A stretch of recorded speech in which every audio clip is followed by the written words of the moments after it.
Nice skin. Thank you. That's sweet. How'd you get it? Well, mostly genetics, I think. I'm pretty lucky. I have naturally dewy skin. Listen up, Neutrogena.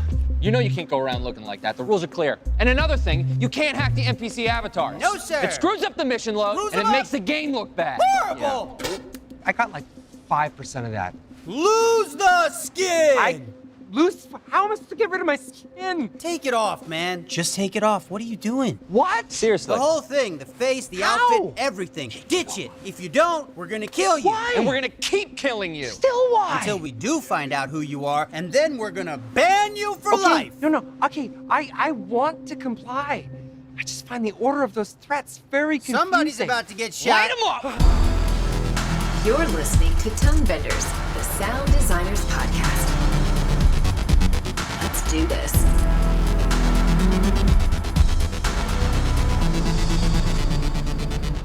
Hello and welcome to Tonebenders. My name is Tim Muirhead and I will be your host for today.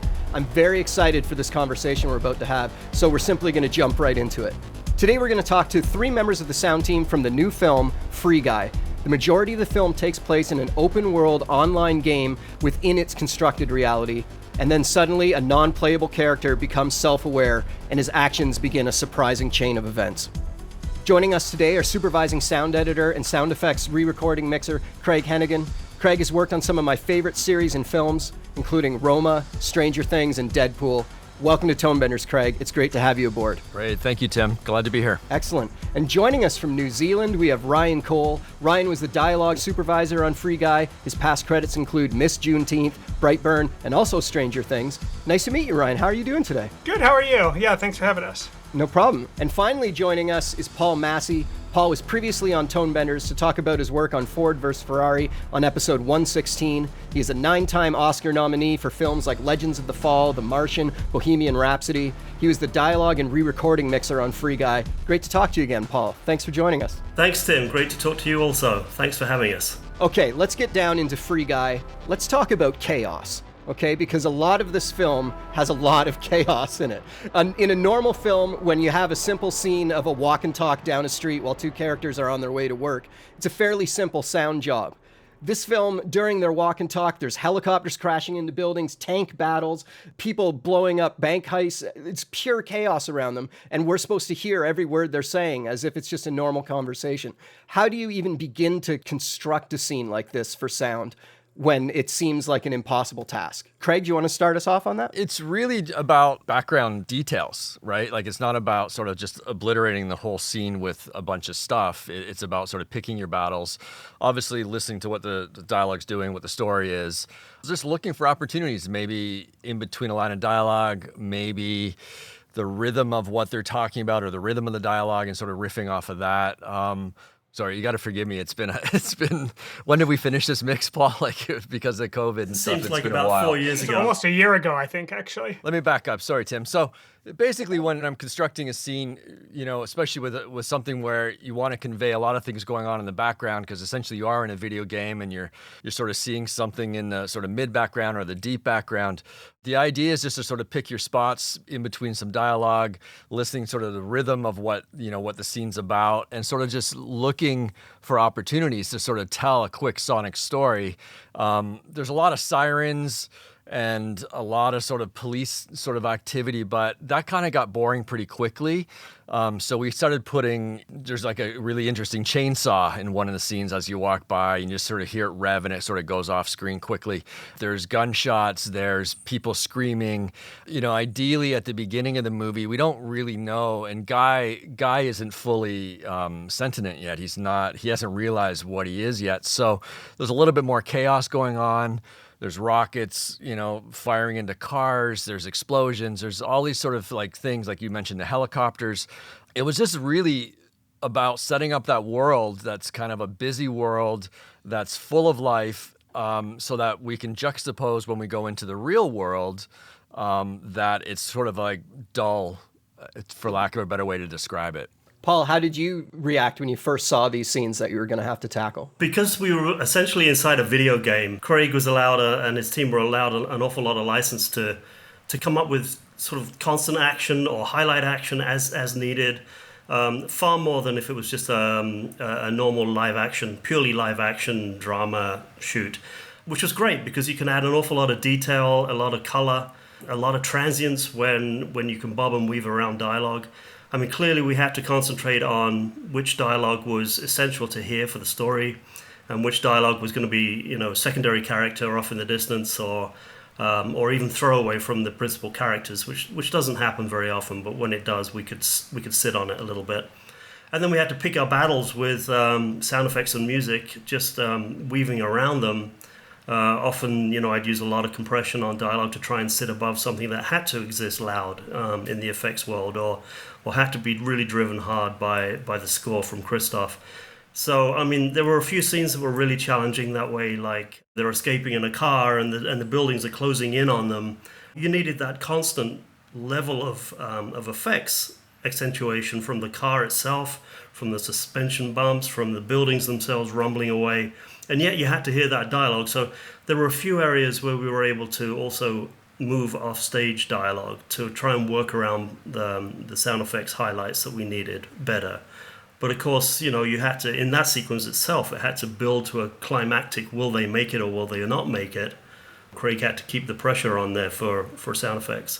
It was a challenge for sure, but we're really happy with the way it turned out. Ryan, was there any practical effects in the dialogue tracks that you were cleaning out, or was it all just vis effects? No, we had like the explosion on the street. I feel like when Millie crossed the street might have been a practical, but otherwise, for the most part, we were just cleaning up just regular production. There might have been some wind machines and that sort of thing.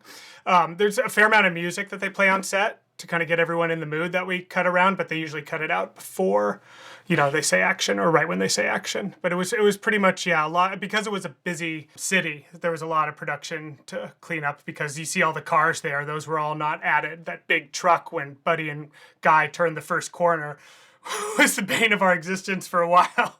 And we moved that around a lot. Was there much ADR in this film? Yeah, there was a fair amount of ADR. I mean, ADR got tricky because we were in COVID, right? There was a fair amount of lines that Ryan would send Shawn or Dean Zimmerman, our picture editor, and we'd get them on that side of things and cut them in really quickly if they worked quality-wise.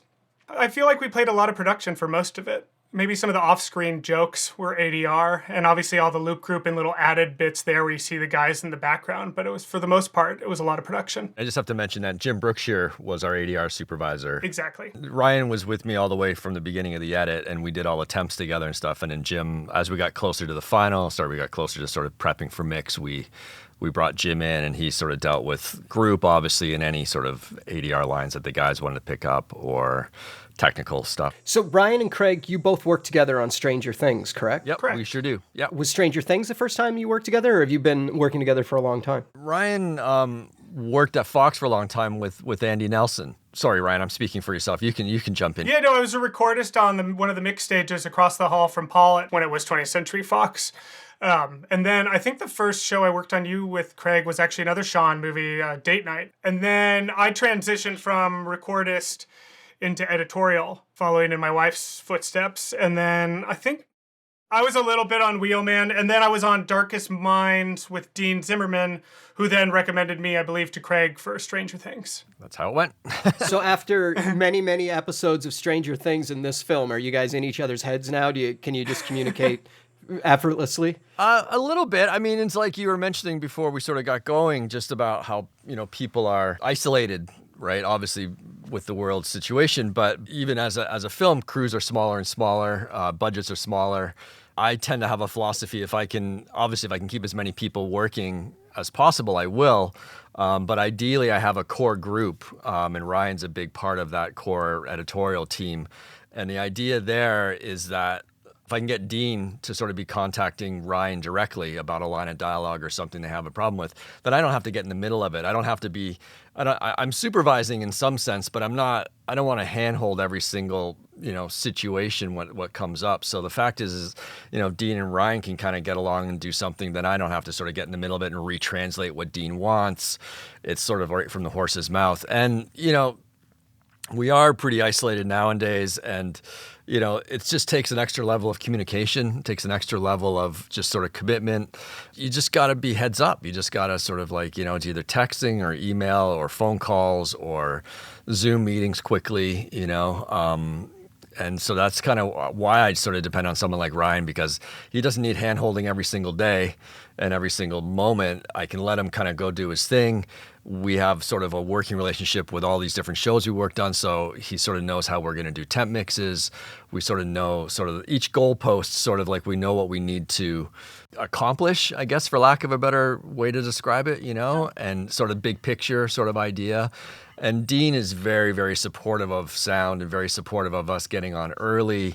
He generally doesn't sound out. On Free Guy, he didn't sound out the whole film. They had cut some things, but it was really like, here's the general gist of what we're going for, and then have at it, So speaking of communication with your director and picture editor, I can imagine with Free Guy, there would be situations where a new version of picture would show up and suddenly a new thing would be there that you didn't even know was going to be there before. Pretty much. Like how do you set up communication to try and cut those off before they happen? I don't know. I mean, it's honestly, sometimes you can do as much as you want that way, and then it still fucking changes, So it's just, I don't know, it's just like a heads up sort of thing, from Dean.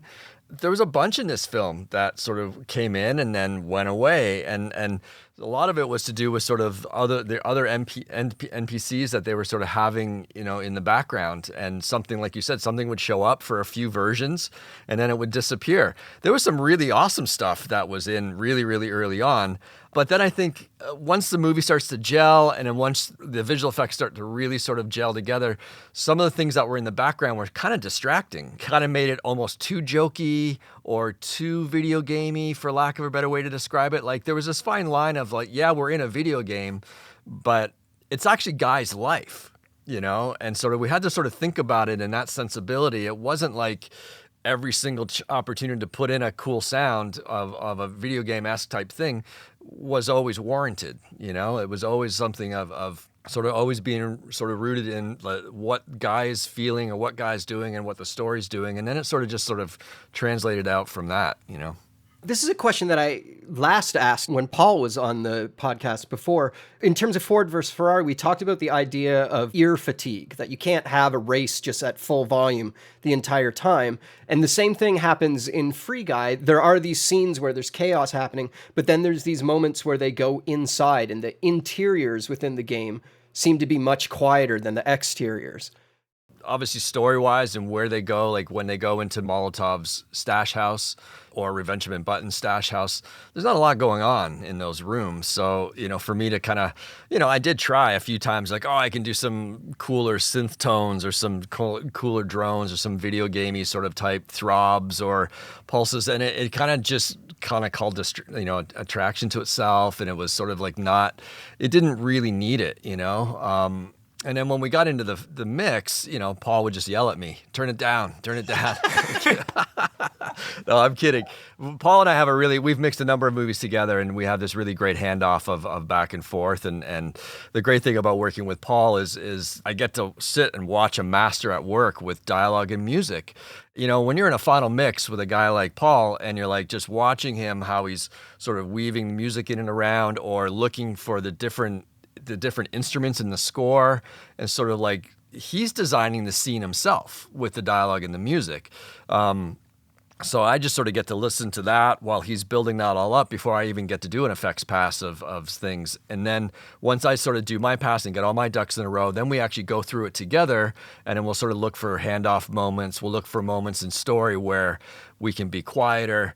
We're always looking for opportunities to sort of quiet it down and make it intimate. I think it just makes you lean in, it makes you understand the story better, and it allows the loud moments to sort of pop without actually having to be extraneously loud, for lack of a better way to describe it. Wouldn't you agree, Paul? Actually, one thing you're not aware of, Craig, is I've got a master fader for all your effects sitting underneath the console. So, when you think you're getting louder, I'm actually just riding you a little bit. You're actually turning it down. And I'm like, oh, it's perfect. I'm perfect. And you're like, yeah, you're right. It is perfect. Thanks, Craig. No, I mean, I think a lot of it is, hats off to Dean and Shawn for the editing and the pacing of the film, because this film could have easily been wall-to-wall action with very little break. And it's really nice to have those pauses in the actual storytelling. And even in repeated scenes, like where we go back into the bank and the same event that we saw, slightly earlier on, is repeating itself. But, the audience has already heard that. So we can take the focus off of that ambush, possibly, and we can focus more internally on what Guy's thinking and the conversations that are going on, which is nice. It's a little respite that you weren't able to do the first time you presented the scene. And then, yeah, like Craig says, I go through and do a dialogue and music pass, and I really try to open up the score according to what we know the effects are going to have to do also. We do an initial pass where we listen to everything, and of course it's a bit of a train wreck. So, but from that, we can gain information as to where does the score need to lead, where does the sound effects need to lead, where does everything need to suppress a little bit to be internal to the story that's going on. And then we build our individual passes. There'd be sections where I'd pull certain instruments quite dramatically in order to give the illusion that the score's still continuing on under action, but that gives Craig the headroom to come through with the impact he needs, and then I can rejoin again later, and hopefully the audience doesn't notice that I've done that to the score. Tricks like that, just to try and not make it a complete bombardment from top to tail. So, Craig, when Paul is doing his music and dialogue pass, just to give people an idea of how it works on a mix stage with multiple mixers that don't get to do that on a daily basis, what are you doing while Paul's doing his pass? Making the tea. I go off and fire up the kettle. Which he does very well. Right. No, I mean, I like to really mix my own material. By the time I get to the final mix, I'm hopefully thinking purely creatively. Yes, there are last-minute visual effects that are coming in and stuff like that. But, Shawn and Dean, they're super organized and they are just dialed in by the time they get to their final mix, So there's not a whole lot of gotchas coming out. So what that allows me to do is actually sit and sort of maybe take in the movie in a different sort of aspect. I try really hard to take off my sound designer hat and put on my mixer hat, and then I can kind of sit there. And a lot of times I just shut off my Pro Tools screens, and I'll just sort of, watch the film while Paul's sort of working, and then I kind of just earmark certain things I want to sort of maybe highlight or work on or think about. It's really just about using the time in that aspect in a creative way, right? You get on a big dub stage and it's expensive and there's all this pressure of like, go, go, go. Paul and I try really hard to sort of like slow it down. And I don't mean, slowing it down to sort of drag the day out. I mean to slow time down so that you're thinking quantitatively and creatively with the sort of choices that you're making. So that by the time when we actually do our pass together, a lot of times it actually falls together pretty quickly because I've spent a lot of time in the room. Paul quite often is in there while I'm doing my effects pass. Quite often he'll sort of peel away from the console a little bit, but he's sort of in the room, drifting, maybe sitting on the back wall. But it's that sort of relationship that just sort of allows us to sort of like be around loud sounds all day, but not getting pummeled by loud sounds directly in front of it, if that sort of makes sense, and sort of like, so you're soaking up all these sort of ideas and stuff, and you're just sort of like waiting patiently to sort of do your pass. But while you're waiting, you are, thinking about what the music's doing and like, oh, that's a really cool thing there. I don't really need my low end here anymore. I can take all my low end rumbles out because Paul's got stuff there. I think for me, that's sort of the idea. And at the same time, I usually have a couple guys with me. Ryan's usually busy, cutting ads and sweeteners and stuff. I'll have a couple guys in the design department with me, sort of like looking at new visual effects that are coming in, sort of adjusting any sort of sounds that we maybe need, maybe something that's not quite working, any sweeteners or additions. So that's kind of, I think that's pretty much right, Paul, the day-to-day. It may seem like we're taking our time on our individual passes, but that's more like where we can actually do our microscopic kind of work on our own and back and forward and not interrupt the other person. The other person is observing and, as Craig said, taking note of what they're about to do as well. So by the time we get to our final pass together, it's often 3 times real-time running time, it's pretty quick because we've already made those decisions. We've already determined who should be playing what elements at what time. So that falls together very fast, and then we're ready for full input from Dean and Shawn and anyone else who wants to give it, which is great. It also allows us to have an overview. While we're doing our microscopic passes, we're obviously doing that. But then when we come to our second pass where we're working together, it's an overview of the reel, which is great because that's how the audience is going to see it for the first time. It's heads up on the big screen, not into the minutia. And I should add, the great thing about, again, Shawn and Dean is they let us have our time.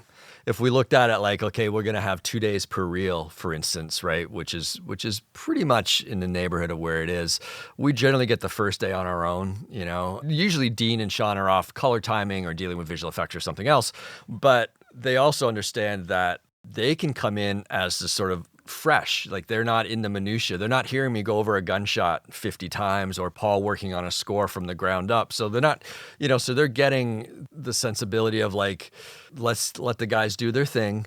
And then, you know, they know where everything is. They, you know, Shawn's gone to the scoring. Quite often we'll do a faders up with Dean and we'll get sort of like general ideas from him if there's anything we got to look out for. Doing a faders up is also really beneficial for any missing dialogue or odd words or an ADR line that might be not working, and Dean can kind of flag those sort of things, or Shawn can. But then they go away and they let us do our thing. And that sort of takes a layer of pressure off of us in terms of like having, you know, a director right behind you and you kind of, your shoulders sort of go up a little bit and you kind of, like you're just white knuckling from the beginning of the day, right? You know?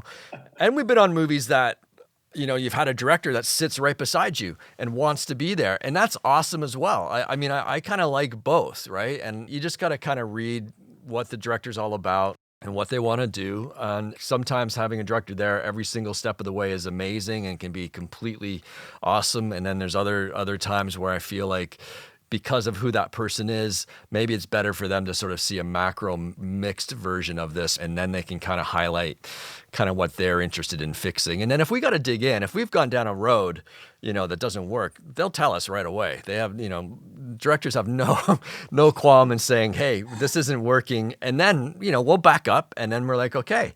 And then we'll dig in. Ryan, we're going to get to you in a second. So sit tight for one more second. I got a bunch of questions for you. It's fine.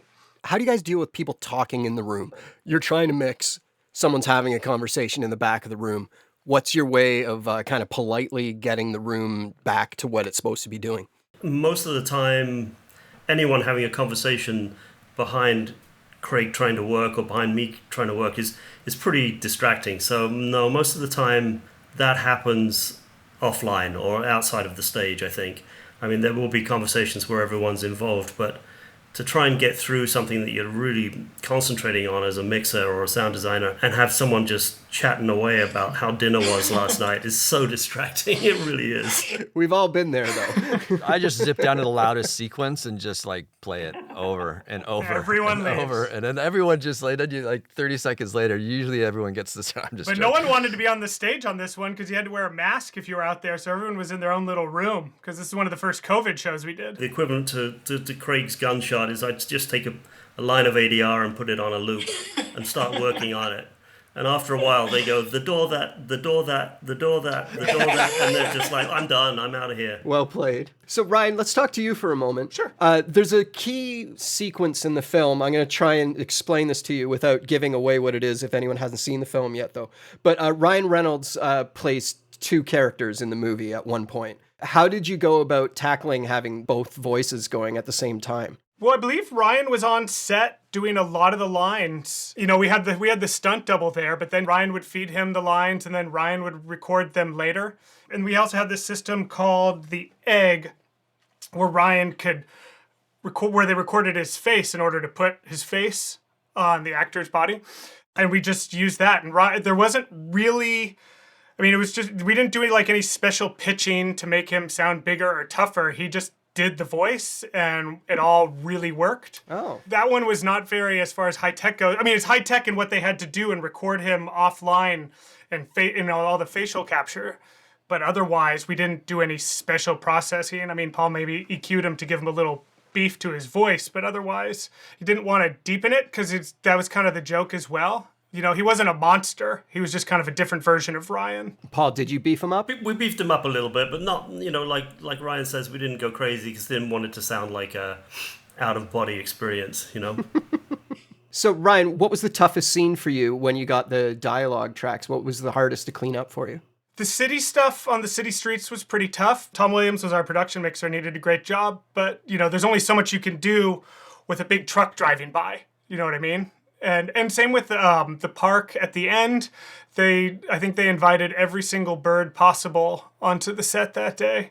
It's a really delicate scene, and there may be one line of ADR in there, possibly two. It really worked. Paul did a great job cleaning it up, and I think for me and for giving it to Paul, I think the less I did so that Paul wasn't dealing with stuff that sounded all kind of fuzzy and underwater to begin with. Because at the end of the day, there's going to be music, there's going to be background. So if I'm sitting in a vacuum cleaning things up, it's like, oh, it's too noisy in here. Then you put it up on a stage, it actually totally sounds fine with a little, you know, city tone in it. And do you find that that's just experience to know that, or how do you go about finding where that line is? The first pass I do of anything, I cut the whole scene and get it balanced noisy, like get it all working as it would be if I didn't have isotope or any of that. So, and then I keep a copy of that, and then usually I go and clean it up and realize I've taken it too far and go back to the original. And sometimes I'll give, and I think I did it at one point with Paul for that last scene. I might have given him a couple denoise options, whereas like one's pretty heavy and one's like just a little bit. And I think we usually went with just a little bit, but it's usually taking it too far and being like, oh, that sounds ugly. Or, you know, going and having lunch and coming back and being like, oh, what did I do? And going back to the original, being like, no, it's just, you know, this is actually fine. Or because we worked on this for so long, I had Craig's stems to balance against, which was great. So I could just chuck in the effects and the BGs and the music track and hear where it's all sitting and be like, this is going to be fine. It doesn't matter that there's seagulls circling them on the boom mic or a car horn, because it's a city. Like, you know, you spend all these times sometimes on shows and you're the interior of a car and they're like, oh, we got to get rid of that sound. And then you bring it to the stage and we just put the sound of the interior of a car back I put it back in. Why did I just do all that stupid stuff? And if it sounds good and it doesn't sound like someone kind of pushing up and down on the back of the car to make them bump, then it's fine. You know, you get that realism. And as soon as you start getting rid of that, editorially, you start losing frequencies that you really notice when you go back to the original. And what's the communication like between Ryan and Paul ahead of time in terms of deciding how to deliver tracks, how much denoising you should do? Do you talk at all? Or Yeah. Paul, do you want to take that? Yeah, I mean, Ryan was great in that he would, you know, alert me weeks or months ahead of when I was getting involved seriously with pre-dubs. You know, say this scene, can you check them out? And he'd send me a portion of the film with the original production tracks and just see how much I could clean up and how much I was worried about.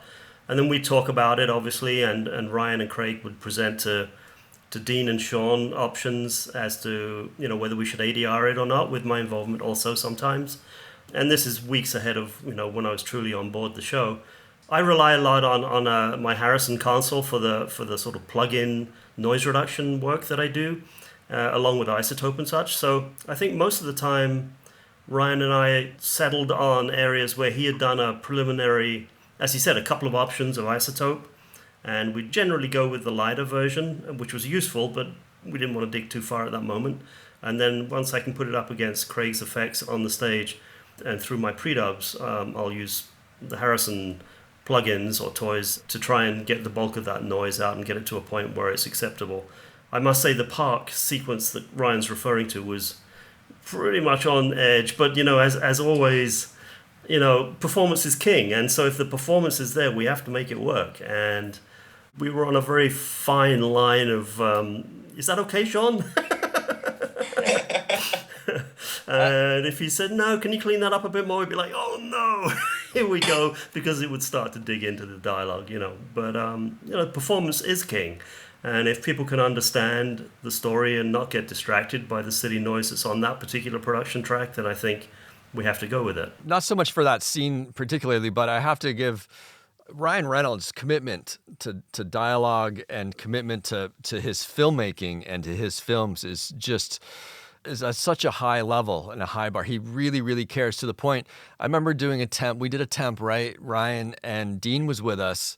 the line, I don't know what line it was, but it wasn't anything, it was just not working. And Dean was like, don't worry, I'll get Ryan to do that. And we're like, what? He literally texts Ryan, this is the line I need. And within 5 minutes, it was back as a voice to text.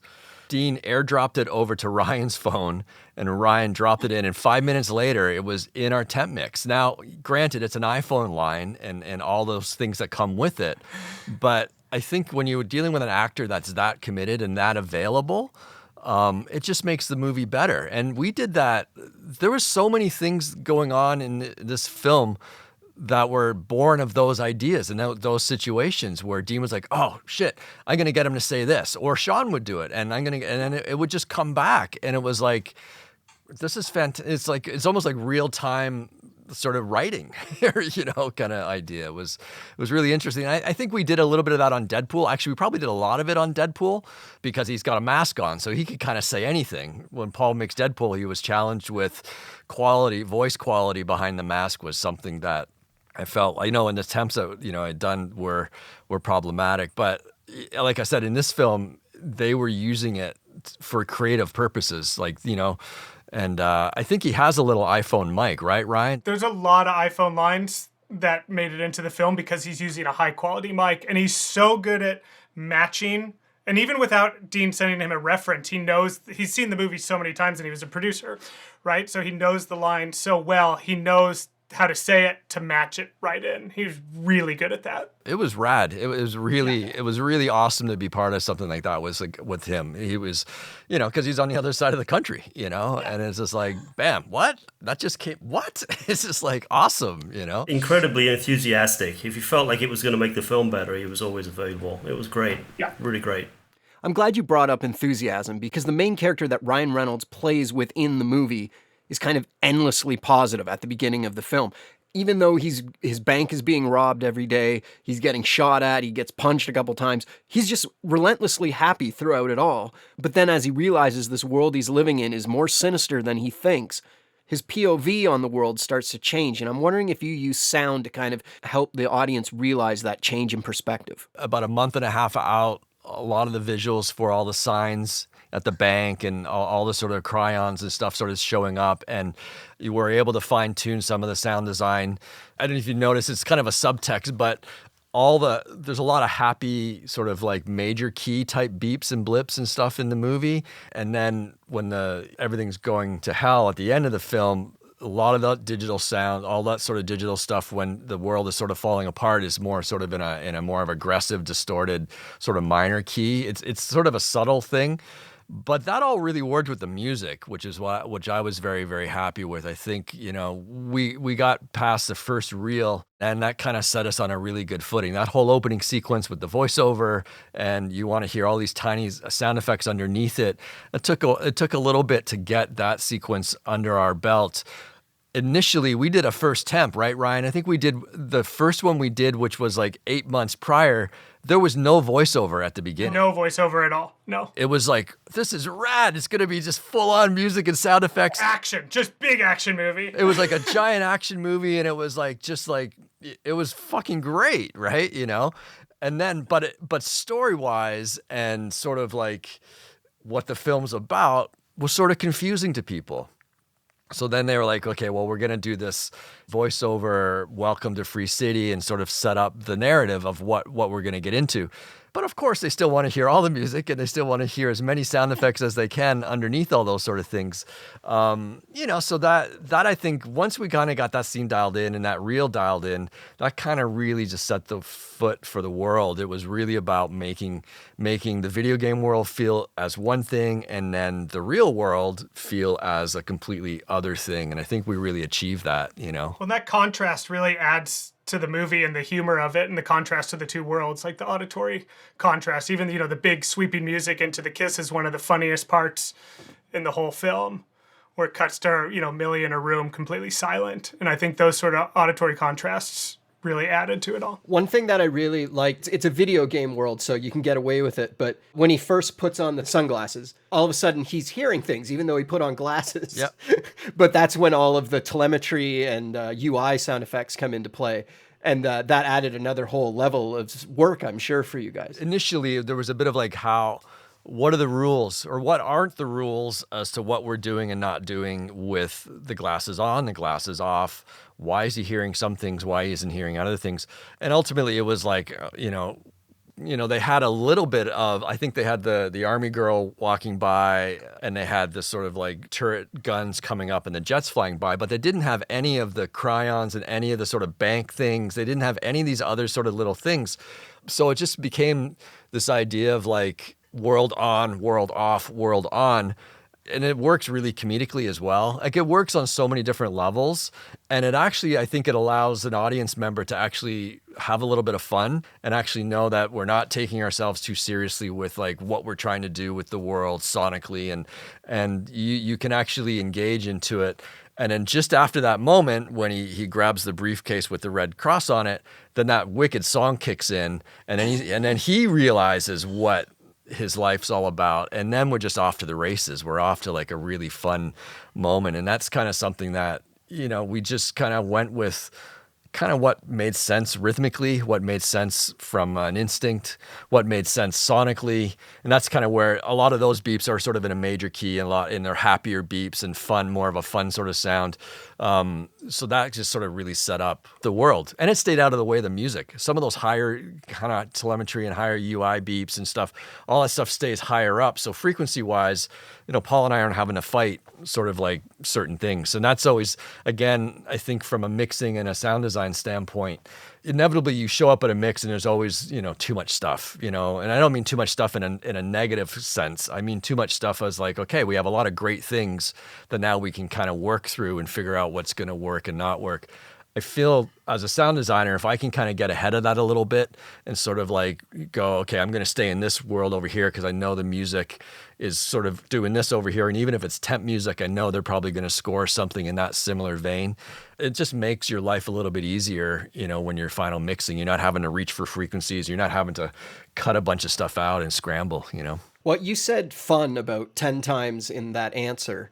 And that's what I left the movie feeling. Like, it's just a fun movie.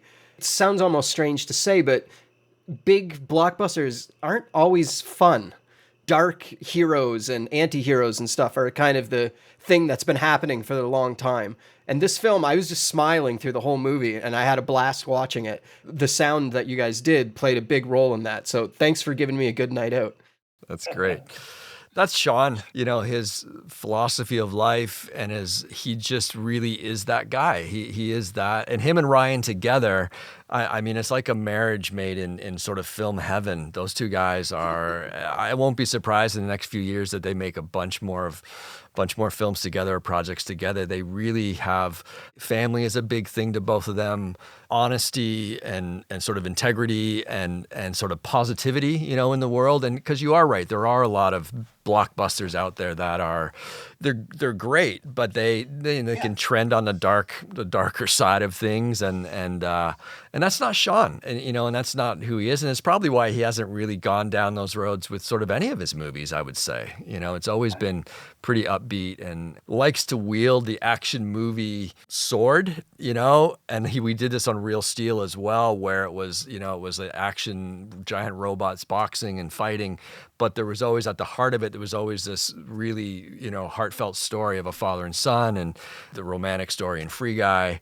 Those are always at the root of what Shawn is, and it comes through in his filmmaking. And it's kind of like that with the whole team that he uses as well, because he is that person. He is very optimistic. He's very fun. He's very intellectual and very smart, obviously, but he keeps things light when they need to be light, and I think he encourages that in his team, knowing that everyone's going to get their job done properly, and that it conveys in the film. It just comes through in the film, and I agree. I think after we've watched it countless times during the mix process and the QC and everything, it's still a fun film. You come out thinking, wow, that's a great family fun film. I want to go and watch that in the summer. Well, thank you very much for talking with me about it today. As I said, I had a great time watching the film. Hopefully we can have you all again on sometime in the future when you have future projects to talk about. Yeah, thank you, Tim. Thank you. Thank you, Tim. Appreciate it, man. Tonebenders is produced by Timothy Muirhead, Renee Coronado, and Teresa Morrow. Theme music is by Mark Strait. Send your emails to info@tonebenderspodcast.com. Follow us on Twitter via @thetonebenders and join Tonebenders Podcast on Facebook. Support this podcast. You can use our links when you shop with Amazon or B&H, or leave us a tip.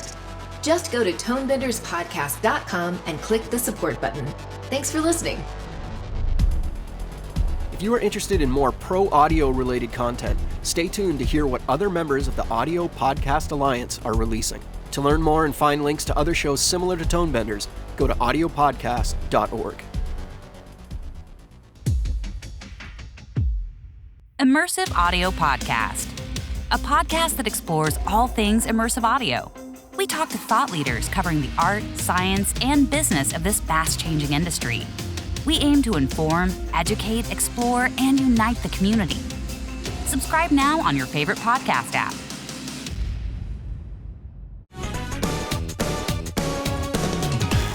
Hi everyone, this is Sam Hughes, host of the Sound Architect podcast, where I interview audio professionals around the world about their projects, their careers, and their advice. I've spoken to some of the most amazing sound designers on the top games, TV shows, and movies of our time. Our guests also include some of the biggest composers of our generation and some of the most amazing voice actors I've ever spoken to.